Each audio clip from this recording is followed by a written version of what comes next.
بلاخر مسلم league نون کے امیدوار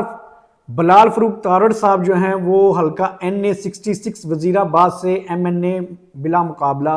منتخب ہو گئے ہیں۔ الیکشن کمیشن آف پاکستان نے اس سلسلے میں باقاعدہ نوٹیفیکیشن بھی جو ہے وہ فارم 34 جو ہے وہ بھی جاری کر دیا ہے۔ اس الیکشن کا بڑی دیر سے انتظار تھا، ایک مرتبہ پوسٹ پون بھی ہوئے الیکشن سیلاب کی وجہ سے۔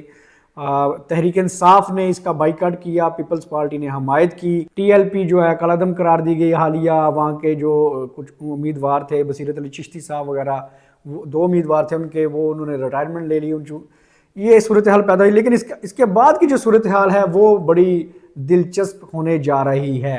چونکہ وزیرآباد ایک الگ ضلع بن چکا ہے، لیکن ابھی بھی اس کے جو رابطے وہاں کی جو ایفیلیشنز، لوگوں کا میل ملاپ ابھی بھی گوجرانوالہ ڈسٹرکٹ کے ساتھ ہے، گوجرانوالہ ڈویژن کے لوگوں کے ساتھ کافی ہے، اور اس حلقے کی صورتحال یکسر جو ہے وہ تبدیل ہو گئی ہے تارڑ برادران کے۔ ان کے حقیقی بھائی جو فیڈرل منسٹر ہیں اطلاعات و نشریات کے عطا تارڑ صاحب، ان کی وجہ سے گوجرانوالہ کی سیاست میں ایک جو ہے ٹرننگ پوائنٹ آیا ہے، وہ یہی ہے کہ اب یہ ایک بڑا گھر بننے جا رہا ہے۔ سیاسی ناقدین کا یہی کہنا ہے کہ یہ ایک گوجرانوالہ کی سیاست میں ایک بڑا گھر بننے جا رہا ہے۔ عطا تارڑ صاحب نے کافی کوشش کی کہ وہ گوجرانوالہ کے ڈسٹرکٹ کے کسی بھی ایک حلقے سے الیکشن لڑیں، لیکن یہاں کی مقامی جو قیادت ہے انہوں نے اس سلسلے میں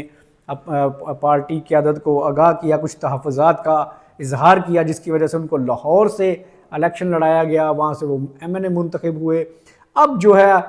ایک مرتبہ پھر ضلع گوجرانوالہ میں تارڑ برادران کی انٹری بلال فروخ تارڑ صاحب کی صورت میں ہو چکی ہے، اور یہاں کی جو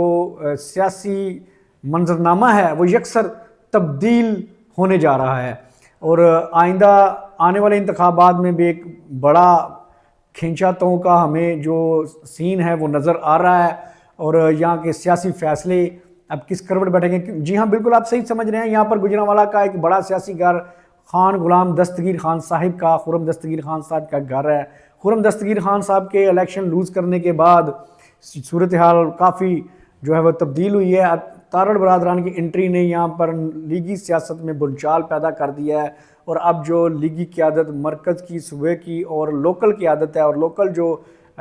قائدین ہیں، ان کا رخ تارڑ برادران کی طرف بہت زیادہ ہو چکا ہے، کیونکہ وہاں کے ان کے کام، ان کے معاملات، ان کے سیاسی فیصلے، ان کے ترقیاتی منصوبے اور اس طرح کے دیگر کام جو ہیں وہ تارڑ برادران کے تھرو ہونا شروع ہو چکے ہیں۔ تو ایک بڑا بریک تھرو گوجرانوالہ کی سیاست میں ہوا ہے، اور اس کے آگے کیا اثرات مرتب ہوں گے۔ سیاسی ناقدین کا یہی کہنا ہے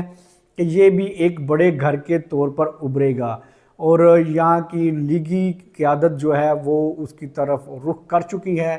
اور آنے والے دنوں میں بھی ان کے جو معاملات ہیں یہیں پر طے ہونے جا رہے ہیں۔ اب دیکھنا یہ ہے، اب دو بڑے گھرانوں کے درمیان جو ہے یہاں پر کھینچا تانی کا